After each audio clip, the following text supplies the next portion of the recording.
Здравствуйте, дорогие друзья! Сегодня я приготовила для вас особую лекцию. 안녕하세요. 오늘은 제가 특강 준비했습니다. Россия– проблема Востока и Запада. Россия– 동과 서의 문제.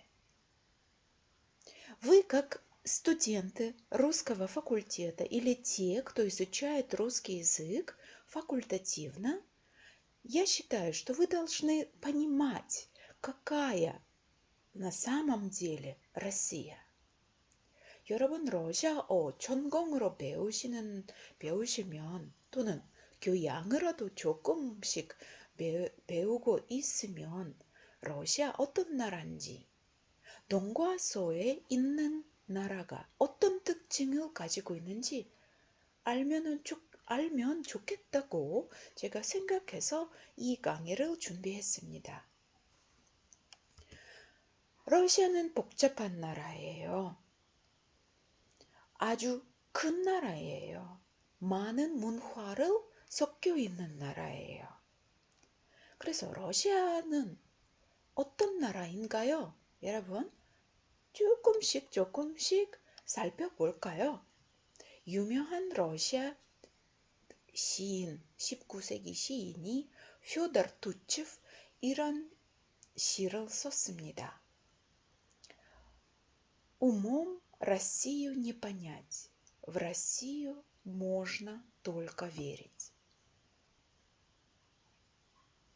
러시아를 이성으로 이해할 수 없습니다.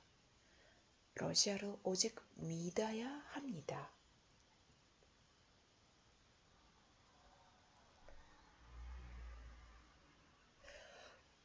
벌써 19세기부터 이런 문제가 있었습니다. 다른 나라 사람들은 러시아 올 때 러시아인들이 왜 그래? 이해가 안 가는 부분들이 많이 있을 것 같았습니다. 그래서 러시아 시인이 어렸을 때부터 러시아에서 살면서 러시아에 대한 생각하는 사람인데 이런 결론을 내립니다. 러시아 믿어야 합니다. 러시아 대통령 블라디미르 푸틴 크렘린 궁전에서 프랑스 대통령 니콜라 사르코지 방문을 했을 때 블라디미르 푸틴 이런 말씀하셨습니다. 주치프 말씀하셨는데 한 가지 말을 바꿨습니다. В Россию можно только верить. 문장을 В Россию нужно просто верить.로 바꿨습니다. 오직 믿어야 한다. 러시아를 오직 믿어야 한다 대신에 푸틴이 러시아를 그냥 믿어야 한다 했습니다.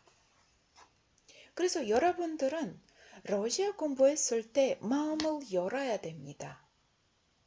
마음을 열고 동기가 아직 생기지 않으면 동기를 만들었으면 좋겠습니다. 그때는 러시아 공부가 딱딱하지 않고 재밌어집니다. 한 가지 또 19세기 말 20세기 초에 젊은 작가, 젊은 시인이 이런 말씀 썼습니다. Если крикнет рать родная, кинь ты, Русь, живи в раю. Я скажу, не надо рая, дайте родину мою. 나에게 하늘 군대가 루시 버리고 전국 오라고 해도 나는 전국이 필요 없다고 모국을 돌려주라고 답할 겁니다. 이런 말씀했습니다. 이 시기 때 살았던 사람이에요. 혁명이 일어나는 시기입니다. 굉장히 러시아에서 어려운 시기. 옛날 러시아 붕괴하는 시기예요. 소련, 공산주의, 독재 시대가 시작하는 시기에 쓰는 말씀입니다. 러시아 위기에 빠져도 나는 그래도 내 모국을 사랑하고 전국보다 러시아 사랑합니다. 이런 말씀은 왜 했을까요? 이유가 뭘까요, 여러분? 그리고 유명한 달라이 라마 선생님이 이런 말씀했습니다. Русская душа – это щедрость, не знающая границ. 러시아 마음은 끝없는 너그러움이다.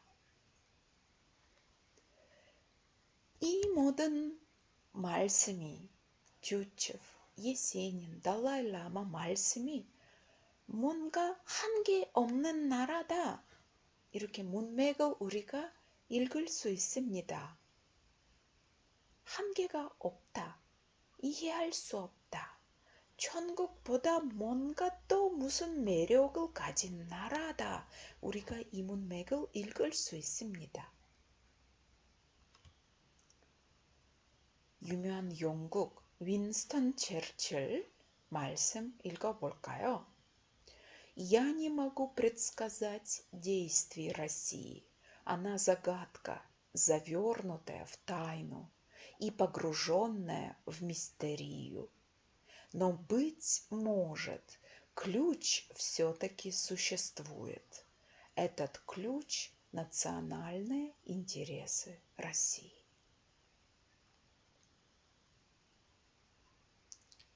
나는 러시아 어떤 행동을 할 건지 예측할 수가 없지만 러시아는 미스터리로 덮인 어려운 수수께끼다. 열쇠는 있을 거예요.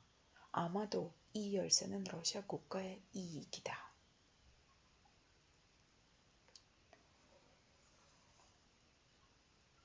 이 말씀도 생각해 보시면 좋겠습니다. 러시아 이익이 뭘까요? 러시아 탄생 시기부터 10세기 말부터 지금까지 1000년의 역사가 이루어졌는데 비교적 짧은 역사예요. 하지만 그 역사 안에서 뭐가 있었을까요? 러시아 이렇게 생겼죠. 잘 보시면 서쪽부터 그쵸? 갈리닌그라드부터 감차트카까지 국가, 이런 커다란 국가입니다. 잘 보시면 서쪽부터 동쪽까지 긴 국가예요. 여러분들은 이 국가가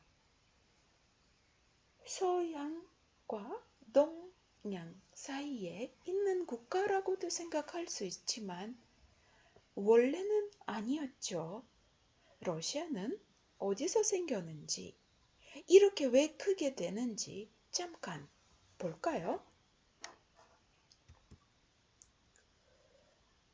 여기는 우리가 잘 보시면 산이 있습니다. 여러 가지 산이 있고요. 그쵸?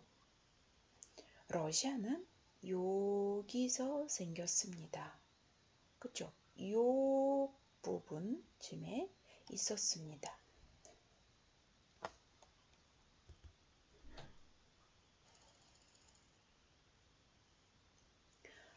잘 보시면 우랄 산맥이 막고 있습니다. 그쵸? 그렇게 높지 않은 산이지만 그래서 러시아는 여기까지 계속 있었던 거예요. 그래서 농가서 문제가 아니었습니다. 그래서 여기 잘 보시면 흑해 키예프 옛날에 수도였습니다. 그쵸? 키예프과 여기 스칸디나비아 사이에 생기는 국가예요. 그래서 보시면 여기는 큰 세력이 북과 남쪽이었습니다.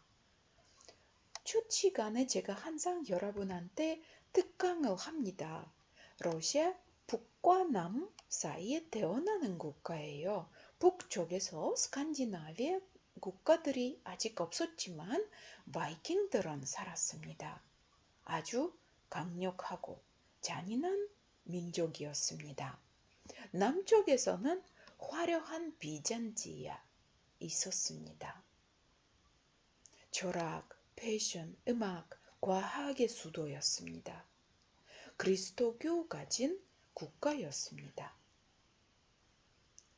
그래서 러시아, 아직 젊은 러시아는 루스라고 하죠. 아직은 자기 국가가 없었기 때문에 요 북과 남 사이에 태어나서 껴 있었고, 그쵸? 영향 안 받을 수밖에 없었습니다. 우리가 보는 만화도 있었죠. 그냐즈 플라디미르. 유튜브 들어가시면 이 영화를 보실 수 있습니다. 이 스토리는 러시아 어떻게 생겼는지, 사랑 이야기, 종교 이야기, 정치적인 이야기를 이야기 자세히 나와 있습니다. 그래서 이 왕이 한 종교를 가지고 여러 가지 땅을 통일시키는 최초의 러시아 왕입니다. 이 스토리를 잘 이해하시면 좋겠습니다. 그럼 10세기 말에 러시아 북과 남 사이에 태어났죠. 10세기, 9세기, 이거는 긴 기간이니까 한순간이 아니었기 때문에 이렇게 9세기, 10세기 대충 대략 생각하시면 됩니다. 그래서 왕이 어떻게 통일시켰습니다. 강제로 모든 민족은 슬라브인 민족들이 여러 개 있었습니다. 세례를 시켰습니다. 그리고 비잔티아 공주랑 결혼했습니다. 그때부터 한 신을 모시고 한 국가를 만들었습니다. 모시는 국가가 한 종교를 있으면 분리가 없을 거다 생각해서 간단한 해석을 할 수 있습니다. 그래서 더 이상 러시아인들은 바이킹이랑 협조해서 이런 전쟁 나가지 않았습니다.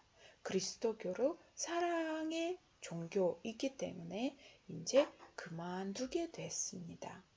그전에는 아니었습니다.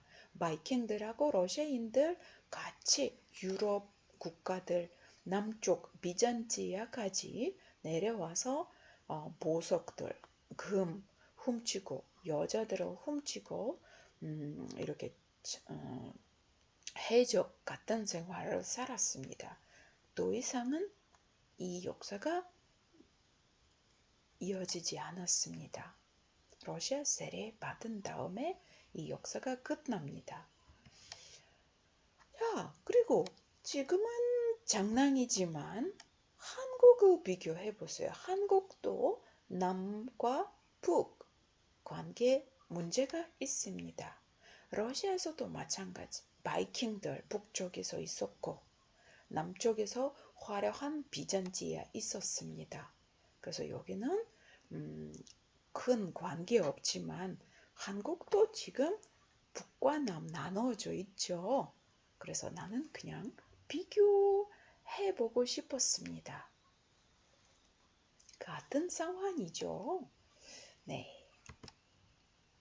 그리고 러시아도 아직도 현대 러시아 북과 남 문제 아니고요. 여러분 지금 러시아 커져서 서과 동 문제 있고요. 한국도 동양 국가이지만 서양에서 많은 영향받고 있겠죠. 그래서 여기 또 여러분 색깔도 동일한 색깔들이 들어가 있죠. 하얀색, 파란색, 빨간색, 한국 국기랑 러시아 국기랑 또 동일점이 있죠. 이거 나중에 여러분 강산문이나 소견을 쓰실 때 생각해 보시기 바랍니다.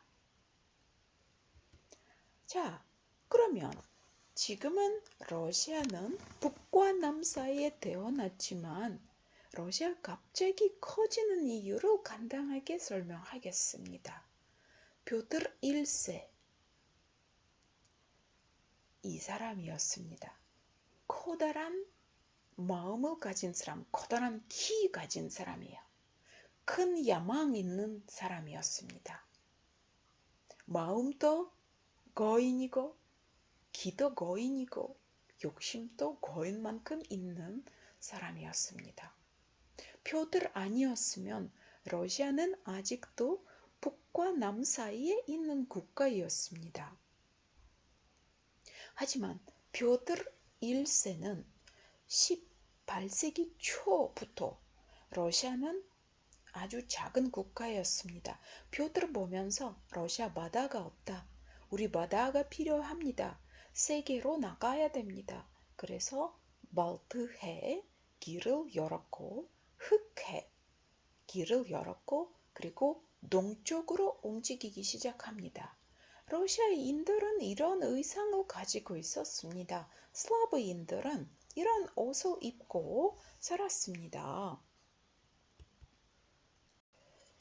보세요. 그때 이 사람들은 동쪽으로 움직이기 시작하는 거예요.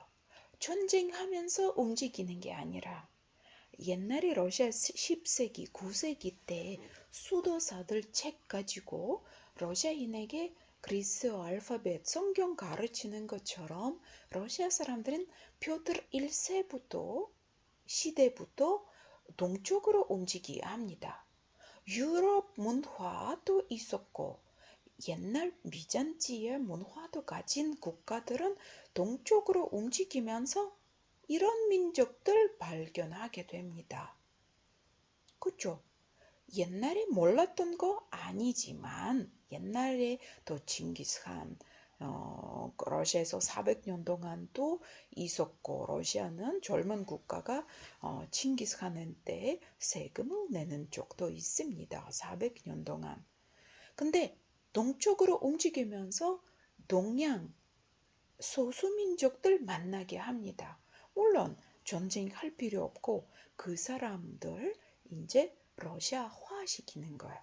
러시아 알파벳 가르치면서 그죠? 러시아 문화, 러시아 종교, 그리스도교를 가르치면서 천천히 서서히 움직이게 됩니다.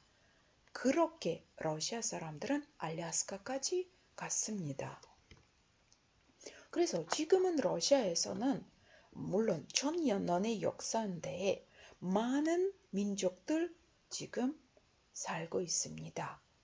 여기 보시면 루스키, 바시키르, 아르메니, 타타르, 추바시 등등등 우크라인스, 추첸스 러시아 사람들은 가장 많지만 여러분 순수한 러시아 사람들 이제 있다고 말할 수가 없습니다.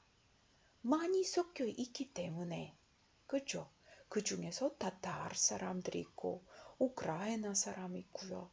이 숫자들은 물론 완벽한 숫자 아니지만 슈퍼 다문화, 다민족 국가입니다. 돼버렸습니다. 18세기 초부터예요. 자, 그래서 러시아 날 있습니다. 6월 12일 날 러시아 날, 제인 러시도 있습니다. 그때는 모든 사람들이 나와서 축제를 합니다. 그래서 여기 재미있는 사진인데 잘 보시면 все мы Россия. 우리 모두 러시아다. 우리 모두 누구인데요? 약 모든 소수 민족들이죠. 그죠? 우리는 국적은 러시아 사람이고요. 하지만 민족은 다른 민족도일 수 있어요. 하지만 우리 모두 다 러시아에서 살고요. 러시아 사랑합니다. 그런 거예요. 사실은 러시아 복잡한 역사이고요. 러시아 역사, 러시아 문화 설명하는 그림이 하나가 있습니다.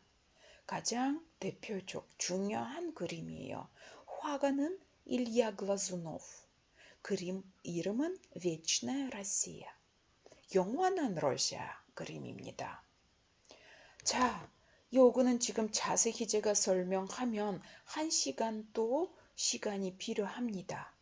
러시아 역사 왼쪽부터 오른쪽까지 이렇게 그려 있습니다. 잘 보시면 여기는 수도사들, 그리스 수도사들 와서 옛날 러시아 우상들, 베론, 그쵸? 오진 우상들 다 지우고 그리스도교 가져오는 사람들이 있습니다. 그렇죠? 그 다음에는 징기스칸, 타타르, 몽골 침략해서 400년 동안 러시아는 지배했습니다. 그때부터 헌혈, 아이들이 많이 생기기 시작하죠. 네, 그때부터 동양적인 문화가 러시아에 들어갑니다. 그래서 많은 죽음이 있었습니다. 그래서 여러 왕들, 유명한 사상가들 이렇게 돼 있습니다. 여기 그려 있어요.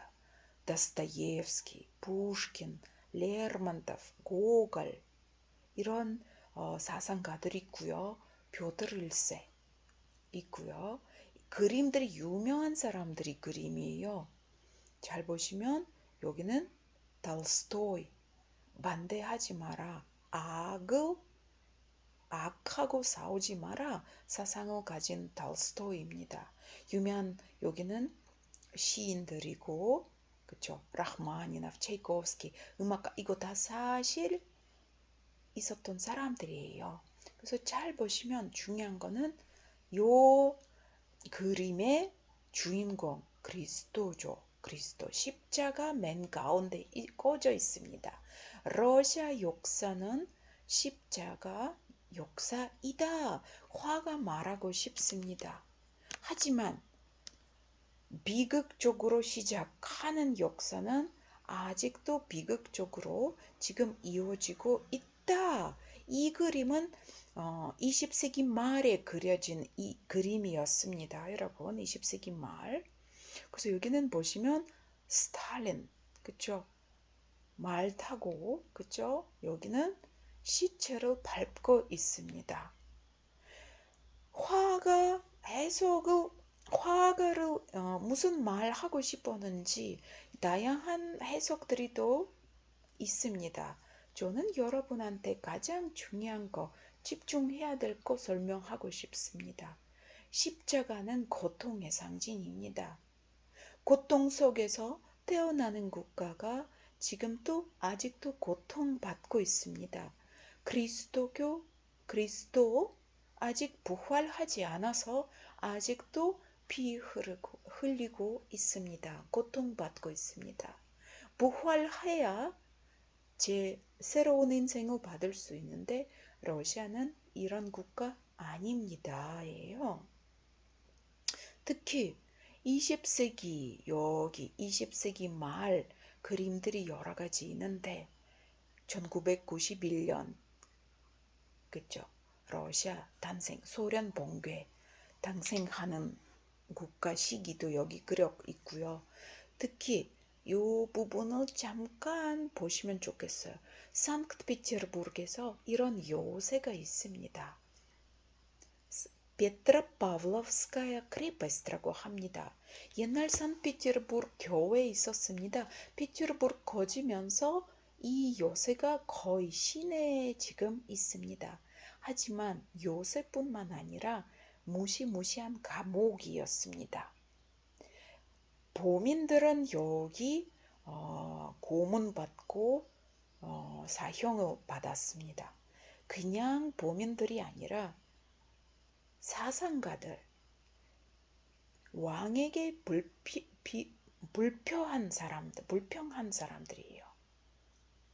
지식인들은 여기 고문을 받고 죽었습니다. 그래서 잘 보시면 화가가 여기는 붉은빛 하늘에 이 감옥을 살짝 찌웁니다. 근데 감옥에서 뭐가 나옵니까, 여러분? 아주 강력한 빗줄기, 빛이 나옵니다.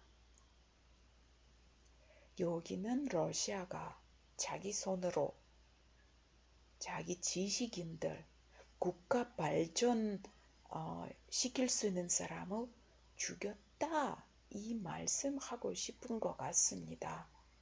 아쉬움을 보여줍니다. 그래서 러시아가 아직도 고통 속에 있고요.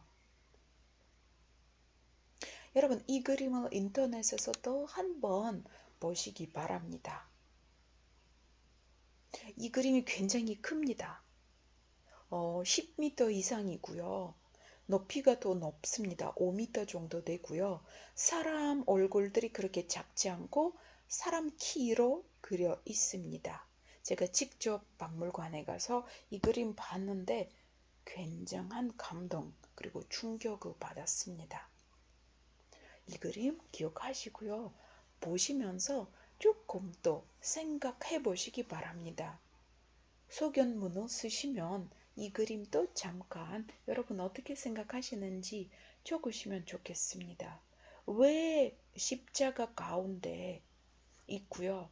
십자가 밑에서 이 사람들이 누군지, 이 여자아이가 누군지, 이 꼬만 남자가 누군지, 이거 사실은 니콜라이 2세 왕자 알렉세이죠. 백혈병 아픈 아이였습니다. 하지만 아주 잔인하게 죽게 되잖아요. 이거 여러분 역사로 잘 아실 거예요. 그렇죠? 어디서 죽었는지 아시죠? 니콜라 2세 가족이 16명 예카테린부르크에서 살해당했죠. 네, 아직도 흔적을 찾을 수 없습니다. 그래서 일기야 갈즈노프 이 사람들 앞에 놓는 이유가 이런 거 성자 뜻이잖아요. 이어 놓는 이유가 뭘까요? 생각해 보시기 바랍니다. 자, 그리고 여러분들에게 제가 하고 싶은 말 연구 잠깐 해보겠습니다. 테스트를 해볼까요? 여러분 누구입니까? 크토브 동양인입니까? 서양인입니까? 그리고 이 테스트 통해서 러시아 사람들이 동양인인가 아니면 서양인가요? 우리가 해봤으면 좋겠습니다.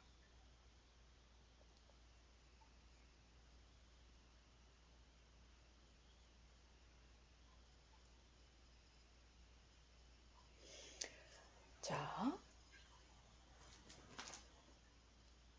질문들 다 읽으셨죠? 러시아를 왜 선택하셨죠? 러시아 사람을 잘 이해합니까? 아니면 어려워요? 러시아 문화가 당신에게 낯설지 않습니까? 왜 그럴까요? 아니면 낯설다 생각도 아직도 하십니까? 당신의 사고방식은 동양 쪽인가요? 서양 쪽인가요? 이 질문들 우리가 테스트 통해서 답을 해보겠습니다. 자, 테스트 시작해 볼까요? 당신은 무엇으로 사물을 인식하는가? 이 세 개 사물은 밑에 사진에 나무 재질된 원기둥 모양의 물체가 있습니다. 이것을 낙스라고 부르기로 합시다. 그리고 그 옆에 두 개의 물체가 있습니다. 하나 파란색 플라스틱으로 된 원기둥이고요. 다른 하나는 나무로 된 사각기둥입니다. 이 두 개의 물체 중에 어느 것이 낙스인가요? 이거 낙스인데 이것도 이것도 요거랑 비교하면서 어떤 물체를 낙스 부를 수 있을까요? 여러분 지금은 메모하면서 여러분 써주세요. A 하면 이거죠.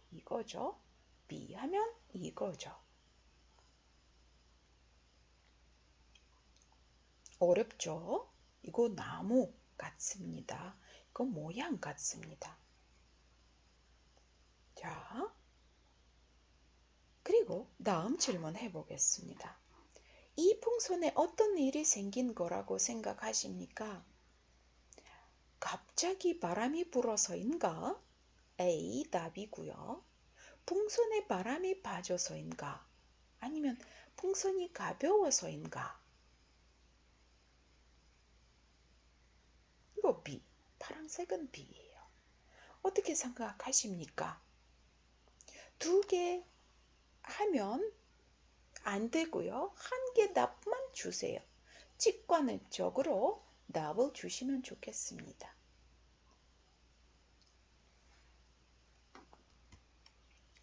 세 번째 질문 해볼까요?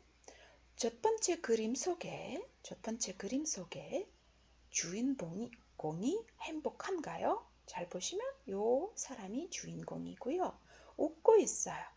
뒤에 아이들이 다 웃고 있습니다. 두 번째 그림 속에 있는 주인공도 행복한가요? 여기 보시면 앞에 있는 사람은 웃고 있어. 뒤에 사람들은 기분이 나쁩니다.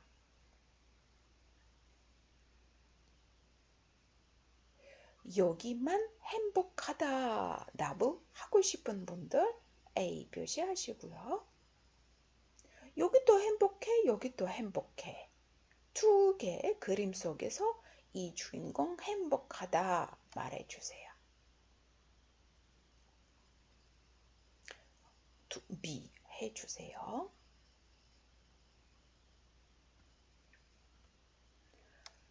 다음 질문 해볼까요? 나중에 설명해 드리겠습니다.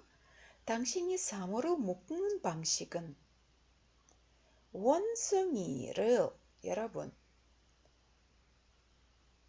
판다랑 묶을까요? 아니면 바나나랑 묶을까요? 답이 하나예요. A. 판다랑 묶고 싶다 하시면 적어주시고요. 바나나랑 묶고 싶다. B. 표시해 주시고요. 이 중에서 두 개를 묶는다면 공책 있고요. 잡지 있어요. 그리고 볼펜 있어요. 연필 있어요. 공책은 잡지랑 묶고 싶다. 묶어보세요. A 되는 거고요. 여기는 볼펜하고 묶고 싶다. B 표시하시고요. 세 개 물체 중 어느 것이 앞쪽에 있는가? 이 물체가 앞에 있나요? A. 아니면 이것은 이 물체가 앞에 있나요? 여러분 느낌으로 대답하시기 바랍니다. 자, 5자루의 펜 중에서 마음에 드는 한 가지 골라보세요. 여기 잘 보시면 파란 펜이 4개 있고요. 그리고 하얀 펜도 하나 있습니다. 자, 파란 펜 고르겠다. A 표시하시고요. 파란 펜. 만약에 아니야, 난 하얀색 고를래. B, 다른 답을 주세요. 기분 맞게 대답하시면 됩니다. 여기 아무 논리가 없습니다. 느낌으로 대답해 주세요.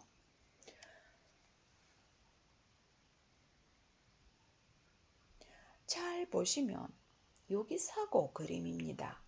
차 사고의 원인이 자신에게 있다고 가정할 어느 정도까지 책임감을 느낀가? 예를 들어 여러분 성향 사람들은 사고 났습니다. 어떻게 생각할까요? 그냥 나와 당신이 문제예요. 우리 둘이서 뭐 돈으로나 보험회사 물어가나 경찰 물어가나 해결합시다. 이렇게 간단하게 생각합니다. 하지만 여기 동양인 사고 나면 갑자기 머릿속에서 많은 관계가 이어집니다. 어이구, 그 사람 직장에 늦겠다. 나도 직장에 늦겠다. 내 사장님 뭐라고 하겠다. 내 가족들이 어떻게 하겠다. 병원비도 어떻게 내야 돼. 동양인 사람 머릿속에서 굉장히 복잡한 그림이 갑자기 많아지기 시작합니다. 여러분들은 간단하게 생각하신가요? 만약에 이런 일이 없으면 좋겠지만 무슨 사고 났을 때 여러분 서양 사람처럼 간단하게, 단순하게 1차선으로 생각하실까요?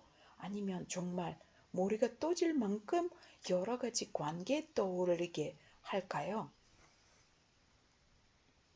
표시하시고요. 그리고 한 가지 또 여기는 해볼까요? 동사 중심의 언어, 명사 중심의 언어입니다. 마시다라는 동사는 사람과 차 사이에 일어나는 상호작용을 표현합니다. 그러나 사람과 차가 서로 독립된 개체라고 믿는 서양에서 차라는 명사를 통해 질문의 의미를 표현합니다. 자, 보세요. 서양 사람들은 나는 차 주문하고 싶어. 차 마시고 싶어. 나는 다른 세상에서 있고 차가 다른 세상에서 있습니다. 관계 없습니다. 그쵸? 그래서 질문할 때 뭐지? 영어로 가장 대표적인 서양 언어잖아요. 질문도 명사로 합니다. 나와 차 사이예요. 명사 합니다. 행동이 없습니다. 다른 세상일 뿐이야.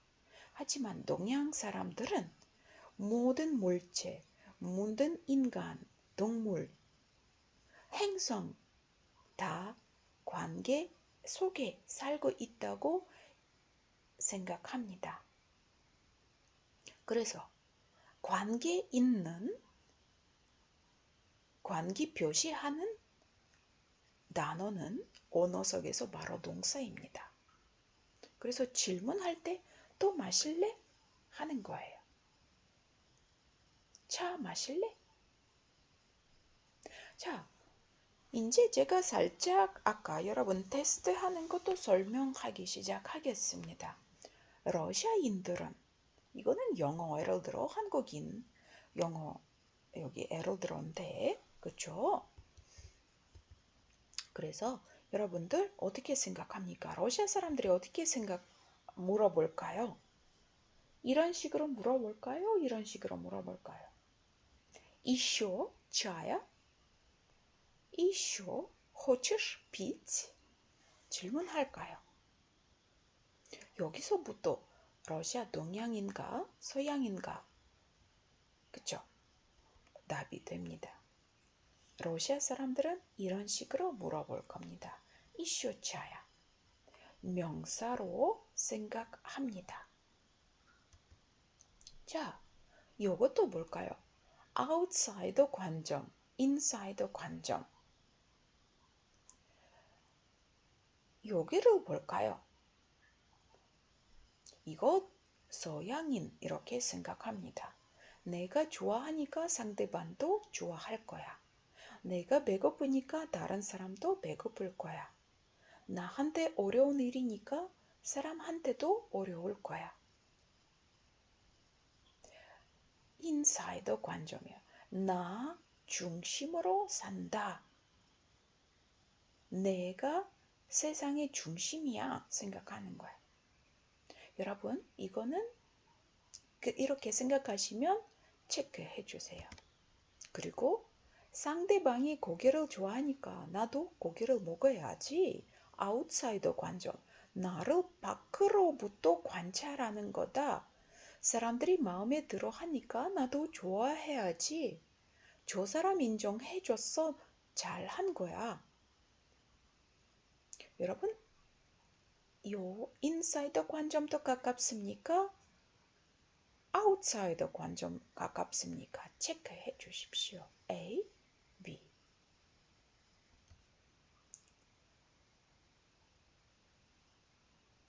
네. 그리고 상대 배려 문화, 자기 선택 문화예요. 어떤 그림일까요? 상대 배려 문화 이걸까요? 아니면 이걸까요? 볼까요? 서양 음식은 빵, 채소, 스테이크 등이 동아리째 나오는 것이 일반적이다. 먹는 사람이 개인 취향에 따라 먹을 수 있도록 통째로 나오기 때문에 나이프와 포크가 필요합니다. 그쵸? 서양이에요. 그러나 동양 요리는 먹는 사람이 편하게 먹을 수 있도록 잘게 잘라져 나옵니다. 그래서 젓가락 하나만 있으면 되지. 잡을 수 있습니다. 그러면 상대 배려 문화, 동양적인 문화입니다.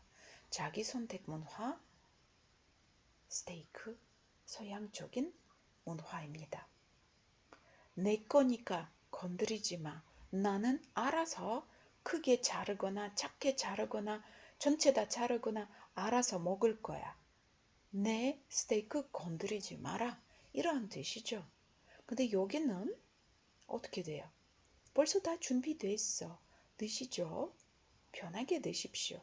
그래서 서양 사람들은 한국 식당에 가면 한국 아줌마가 국수를 가위로 잘리는 거 굉장히 충격이에요. 네, 그래서 다른 아줌마가 국수를 자르고 있다. 다른 사람들은 한 뚝배기에서 찌개를 먹는다. 절대 받아들일 수 없는 거예요. 내 거야. 왜 다른 사람하고 나눠야지?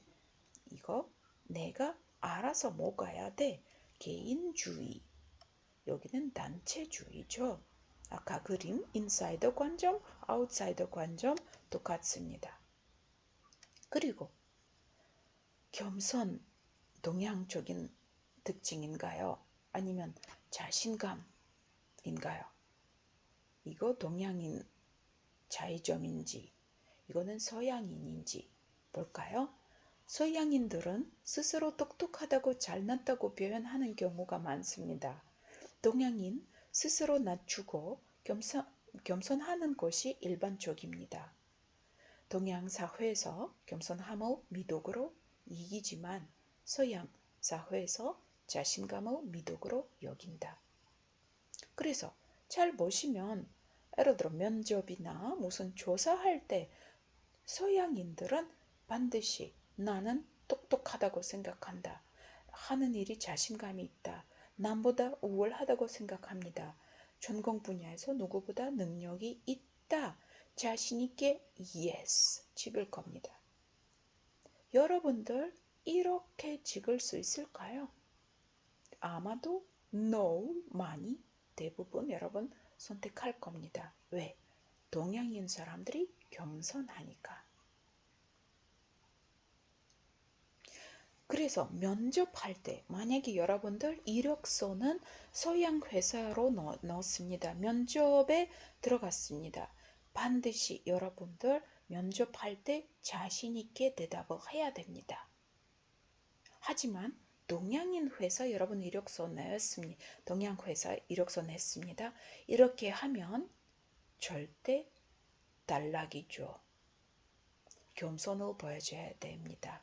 나는 당신 지시를 따르겠습니다. 시키는 대로 다 하겠습니다. 그쵸? 그러면 여러분들 면접 잘 통과할 수도 있습니다. 러시아는 아닙니다, 여러분. 러시아도 이쪽으로 서양 문화 비슷합니다. 자신감을 보여줍니다. 자기 특징을 보여줍니다. 동양 집을 보시면 마당이 넓습니다. 네 가족이 여기 3세, 4세 같이 삽니다. 열고 있습니다. 그죠? 울타리는 굉장히 크지만 안에서 다 열고 있습니다. 하지만 서양 집 보시면 울타리가 없습니다. 누구나 올 수 있는 울타리 있어도 쉽게 들어올 수 있는 공간입니다. 하지만 서양 집 안으로 가면 아기 방 따로 있고 아빠 방 따로 있고 그쵸? 다 따로 있습니다. 아기가 태어나자마자 엄마 품에 자는 게 아니라 자기 침대에 있어야 합니다. 아기 방을 따로 만듭니다. 이때부터 개인주의를 기후입니다. 그리고 우리 중심의 동양인, 나의 중심의 서양인. 동양인 맥주병은 1리터짜리 맥주병을 보셨습니까? 서양인 맥주병은 굉장히 작습니다. 딱 한 컵만 들어갈 수 있는 거예요. 여기 여러 명 먹을 수 있는 병이고요. 나는 혼자 먹을 수 있는 병입니다. 아마 영화에서 많이 보셨습니다. 그러면 당신이 어떤 사람입니까? 우리가 결과를 내려볼까요? 동양인 아이 이렇게 자기소개하겠습니다. 나는 무슨 초등학교 몇 학년 몇 반 누구누구입니다. 할 겁니다. 동양인 어른 어떻게 할까요? 우리 부모님 1남 2녀 중 장녀고 두 아이의 엄마이며 무슨 회사의 과장을 맡고 있습니다. 서울에서 살고 있고 나이 30세입니다. 서양인 자기소개를 어떻게 할 건지 비교해 볼까요? 서양인 아이 이렇게 말해요. 이름은 누구누구야. 나는 축구를 좋아합니다. 어른이 나는 성실하고 진실한 성격이고 요리가 취미이고 금융 분야의 일을 하고 싶습니다. 차이를 느끼십니까? 동양인들 자기 출세, 자기 상황 보여주고 있습니다. 어떤 상황에서 살고 있는지, 어떤 사람 관계 가지고 있는지, 사회에서 어떤 일을 하고 있는지. 서양인은 자기 성격, 자기 취미, 자기 중심으로 자기소개를 합니다. 저도 여러분한테 자기소개 쓸 때 어떻게 가르쳤는지 생각해 보실래요? 러시아 사람들이 이렇게 소개할까요? 이렇게 소개할까요? 자, 정리하면서 볼까요? 서양인, 명사로 세상을 봅니다. 개체성을 중시하는 서양에서는 집합 강조를 합니다. 동양인, 동사로 세상을 봅니다. 동질성을 중시하는 동양에서 일체를 강조하고 서양인, 나와 대상을 분명하게 구분하고 자기 자신 중심으로 대상을 봅니다. 동양인, 내가 대상과 하나가 되어 대상의 입장에서 바라봅니다. 서양인, 개인주의, 강하고 과학 발달 그래서 됩니다. 과학 발달은 이거 분석 통해서 가는 거죠. 하나로 나누어지는 거예요. 하나하나 분리하면서 분석하면서 자세히 깊이 심화 과정에서 분석하게 됩니다. 하지만 동양에서 집단주의예요. 모라일체예요. 우리 하나다 강조하는 거죠. 자, 여러분, 그러면 지금 어떻게 할까요? 여러분 앞에 테스트 해보셨습니다. 테스트로 들어가 볼까요? 여러분 중에서 닥스는 플라스틱 원기둥이다 고르는 사람은 서양적인 영향을 가지고 있습니다. 서양인들 물질 특징을 무시하고요. 형태로 세상을 봅니다. 원기둥이면 원기둥이야. 하지만 여러분 중에서 나무를 골랐으면 동양인 특징을 가지고 있습니다. 나무 하나야. 이 닥스가 이거의 한 부분일 거예요. 생각합니다. 표시하시고요. 이따가 결과를 알아서 내리시면 됩니다. 자, 이거 서양인 선택하고요. 동양인 선택합니다. 갑자기 바람이 불어서 풍선이 날아갔다. 여러분 생각하시면 동양적인 특징 가지고 있습니다. 상황 때문에 풍선이 움직인다. 상환 때문에 사람이 움직이게 됩니다. 아기가 나쁜 행동을 하면은 상환이 나쁘다고 이렇게 설명합니다. 하지만 서양인들 내부에 문제가 있어서 풍선에 바람이 빠졌어.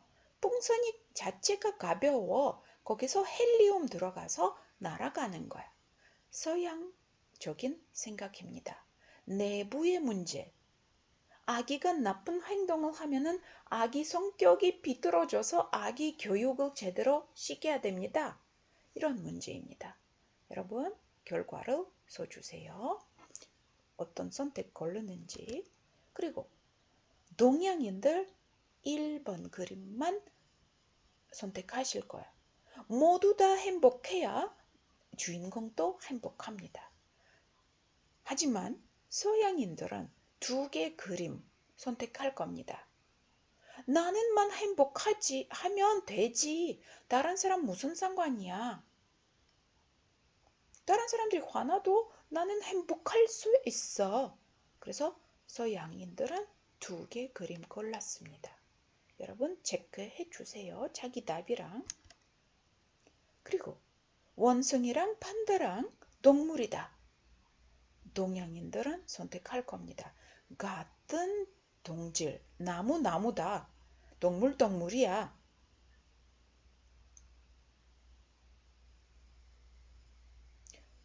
죄송합니다. 서양인 이렇게 할 겁니다. 하지만 동양인이 원숭이랑 바나나랑 묶을 겁니다. 원숭이가 바나나 먹는다. 사물과 대상이랑 관계 속에 있기 때문에 원숭이가 먹는다. 동사로 생각을 합니다. 세상을 봅니다. 동양인 선택이고요. 서양인 선택입니다. 그리고 마찬가지. 책 종류 똑같다. 이렇게 먹고 싶다. 서양인들의 선택이고요. 책 속에서 공책 속에서 연필로 쓸 수 있다. 동양인의 선택입니다. 동사의 중심 생각이에요. 그리고 동양인은 앞에 있는 물건은 요거라고 생각할 거야. 가까이 있는 거 앞에다. 서양인은 전망 생각하기 때문에 이 그림이 앞에 있다고 생각할 겁니다. 그리고 여러분 파란 볼펜, 연필을 선택하시면 동양인 선택입니다. 하얀 거 선택하시면 서양인 선택이에요. 동양인 집단주의예요. 나는 다른 사람하고 똑같이 행동하고 싶다. 그럴 때는 편하다. 내 마음에. 하지만 서양인은 아니야. 나는 항상 특별하다. 나는 유일한 존재야 생각하기 때문에 특별한 선택을 항상 할 겁니다. 여기 또 제가 설명했죠. 동양인은 복잡한 관계 속에서 항상 살고 있습니다. 서양인은 아주 간단합니다. 명백합니다. 자, 요것도 기억하셨죠? 그래서 여러분들 요거는 숙제로 다시 한번 보시고요. 자기 생각은 어떠신지 저는 여러분한테 듣고 싶습니다. 여러분 왜 러시아어 선택하는지 저도 알고 싶습니다. 여러분 서양인 선택을 많이 했으면 아니면 많이 선택했거나 대부분 선택하거나 그래서 러시아어를 더 쉽게 배울 수 있고요. 러시아 사람들도 쉽게 생각할 수도 있습니다. 러시아어 배우기가 쉬울 거야. 하지만 여러분들 동양인 선택 많이 했다 하면 러시아어도 조금 어려울 수도 있고 러시아 사람들 조금 더 어렵게 받아들일 수도 있다는 사실입니다. 이 책은 여러분 이 책 내용은 EBS에서 여러분 참고하시면 됩니다. EBS 치시고 동과서 쳐보세요. 유튜브에서도 동과서 EBS 치시면 동영상 자세한 동영상 봐주실 수 있습니다. 자, 그리고 여러분들 러시아 사람들이 동양인인가요? 서양인가요? 제가 지금 답을 줄 수 없어요. 여러분 생각을 듣고 싶습니다.